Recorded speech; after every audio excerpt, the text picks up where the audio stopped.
उत्तर प्रदेश सरकार के अल्पसंख्यक कल्याण, मुस्लिम वक्फ एवं हज मामलों के राज्य मंत्री तथा अमेठी जिले के प्रभारी मंत्री मोहसिन रजा आज अपने एक दिवसीय दौरे पर अमेठी जनपद मुख्यालय गौरीगंज पूर्वाह्न 11 बजे लोक निर्माण विभाग के गेस्ट हाउस में पहुंचे, जहां पर उन्होंने अमेठी जनपद के जिला अल्पसंख्यक कल्याण अधिकारी के साथ बैठक कर अल्पसंख्यक कल्याण के विषय में आवश्यक विचार विमर्श किया। इसके उपरांत मंत्री महोदय ने 11:20 पर भारतीय जनता पार्टी के जिला कार्यालय पर पहुंचकर मीडिया कर्मियों के साथ बैठकर मीडिया कर्मियों के सवालों का जवाब दिया। डीजल, पेट्रोल तथा बढ़ती हुई महंगाई के मुद्दे पर मीडिया कर्मियों के सवालों का जवाब देते हुए मोहसिन रजा ने कहा कि विपक्ष को चाहिए कि वह सकारात्मक मुद्दे उठाए, जनता के हितों के मुद्दे उठाए। इसकी कीमतें अंतर्राष्ट्रीय लेवल पर तय होती हैं और दामों में उतार चढ़ाव होता रहता है, यह कोई बड़ी बात नहीं है। कांग्रेस की सरकार के समय डीजल, पेट्रोल की कीमतें उनके हाथ में थीं। अगर वह चाहते तो नहीं बढ़ती, लेकिन अब सरकार की पकड़ से बाहर है। जो सरकार के हाथ में है उसकी कीमतों में नियंत्रण किया जा रहा है। देश की जनता कह रही है कि मोदी जी के नेतृत्व में सरकार अच्छी चल रही है।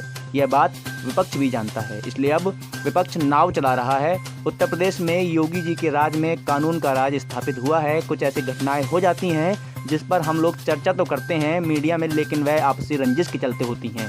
इसमें कोई संदेह नहीं है कि कानून व्यवस्था अच्छी चल रही है। हो रहा है, देश विकास की दौड़ में तेजी से विश्व में आगे बढ़ रहा है।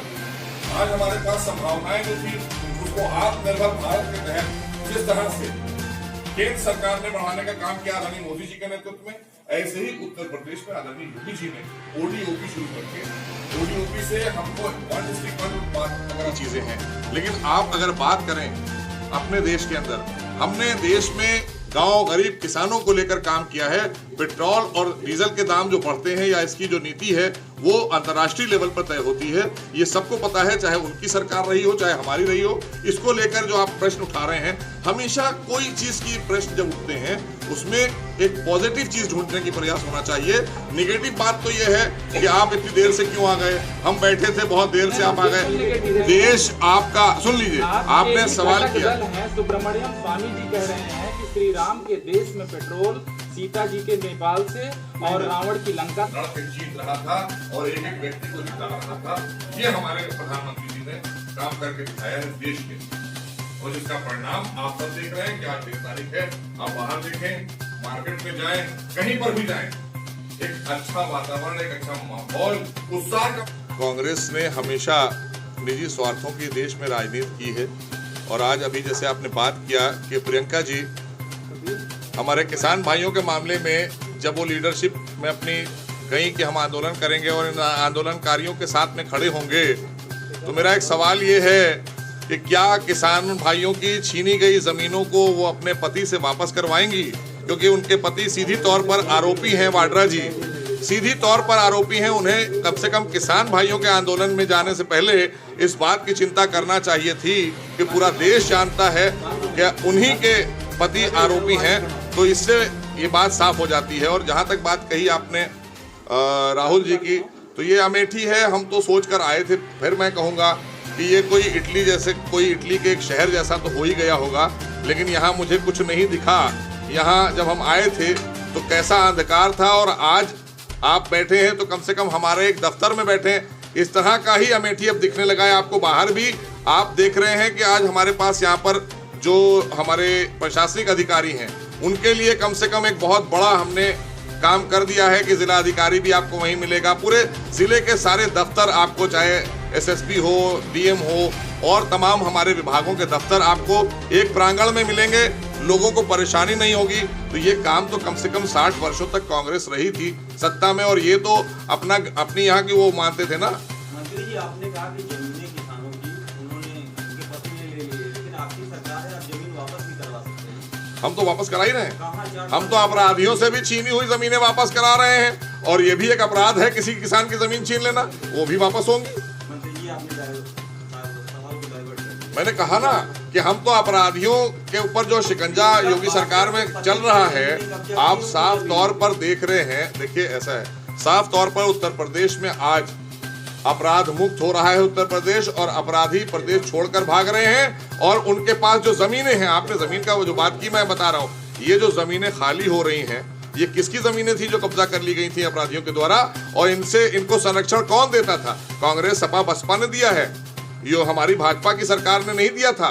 और भाजपा की सरकार आज उनसे खाली कराकर उनको वापस करने का काम कर रही है। और जिनके पास भी जमीनें किसान भाइयों की थी, हम उनकी भी लड़ाई लड़ रहे हैं। और उसमें कांग्रेस के वाड्रा जी भी हैं शामिल, उन्होंने भी जमीनें छीनी हुई हैं, वो तो आरोपी हैं।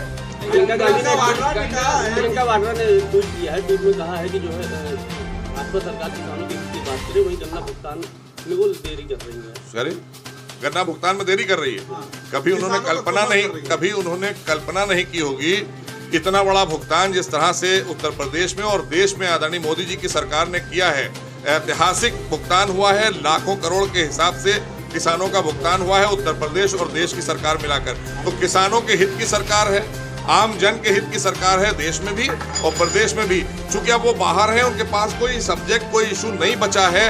अच्छा, अब मैं एक सवाल पूछना चाहता हूँ कि जिन लोगों ने, अब आप कहेंगे कि थोड़ा सा अलग हट के सवाल है, मेरा एक सवाल कांग्रेस के लोगों से है कि आप ये बताइए, प्रियंका जी गई, प्रियंका जी अभी प्रयागराज में नौका खे रही है ना, आप देख रहे हैं। चलिए ठीक है, कांग्रेस को अपने पापों का प्रायश्चित करने के लिए गंगा स्नान करना चाहिए, कांग्रेस के हर नेता को करना चाहिए, क्योंकि कांग्रेस ने देश को बहुत बर्बाद करने का काम किया था। ठीक है, आप प्रायश्चित करिए, सब जा सकते हैं, जाएं। लेकिन वहीं पर सभी जगह जाने के बाद आज भगवा भी आपको अच्छा लगने लगा, आज आपको टीका भी अच्छा लगने लगा, अब आपको मंदिर में जाना भी अच्छा लग रहा है।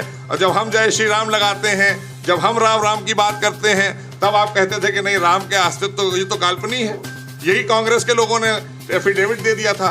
तो ये भी एक सवाल होना चाहिए कि आखिर एकदम से हृदय परिवर्तन कैसे हो गया, अब क्यों राम याद आ गए, अब आज क्यों याद आ गए। और दूसरी बात है कि जब वो प्रयागराज जाया करें, तो अगर नाना के घर जाया करें तो अपने दादा के यहाँ भी जरूर जाया करें। फिरोज जहांगीर की कब्र पर भी जाकर एक दिया जला दिया करें, क्योंकि फिरोज जहांगीर भी स्वतंत्रता संग्राम सेनानी थे, उनकी पत्नी भी देश की प्रधानमंत्री रही हैं और इनके वो दादा भी हैं। तो दादा से गुरेज ना करें, नाना के यहाँ भी जाएं, लेकिन दादा के यहाँ भी जाना चाहिए। आपने कहा कि सरकार भ्रष्टाचार मुक्त भारत बनाने का काम कर रही है और महिलाओं के सम्मान में भाजपा मैदान में 3 साल बीत गया। पहला मुद्दा है अभय हत्याकांड का। पत्रकार की बेटे की मां है, उनके बेटे की हत्या हो गई और 3 साल बीत गए, उनको आत्महत्या के लिए और आत्मदाह के लिए पत्र लिखना पड़ा है सरकार को। पहला मुद्दा ये। और दूसरी चीज, आपने कहा कि सरकार भ्रष्टाचार मुक्त भारत बनाने का काम कर रही है। आपके ही प्रभारी जनपद अमेठी में कई वीडियो पर भ्रष्टाचार के वायरल हुए हैं और आपकी शिकायत के बावजूद उन अधिकारियों पर और कर्मचारियों पर कोई कार्रवाई नहीं हुई। क्या कहेंगे? किसी आपसे कहा कार्रवाई नहीं हो रही? ये तो प्रश्न है आपका ना। कार्रवाई कराने के लिए सरकार सक्षम है और कोई भी भ्रष्टाचारी अगर किसी के खिलाफ प्रमाण मिल जाएंगे तो मैं आपसे कह रहा हूं, आप सबके चैनल के माध्यम से कह रहा हूं, सब लोग रिकॉर्ड कर रहे हैं, कोई भी अधिकारी कर्मचारी होगा उसको बख्शा नहीं जाएगा। लेकिन शिकायत आई, आप ही किसी हमारे मित्र ने भेजा था मुझे, मैंने उसकी जांच कराई है और जांच की रिपोर्ट आते ही हम कार्रवाई करेंगे और हमारी सरकार में कार्रवाई होगी। हम भ्रष्टाचार को जीरो टॉलरेंस पर ही रखते हैं, क्योंकि आदरणीय योगी जी का संकल्प है। और देश के प्रधानमंत्री ने जब सरकार संभाली थी तो उन्होंने साफ कह दिया था कि भ्रष्टाचार मुक्त हम रखेंगे देश में। इसीलिए ज्यादातर चीजें हमारे यहाँ डिजिटाइज हो गई हैं। हम कोई भी चीज को किसी के हाथ में मैनुअली नहीं रखना चाहते और कोई भी शिकायत अगर आती है उसको संज्ञान में लेकर तत्काल और त्वरित उस पर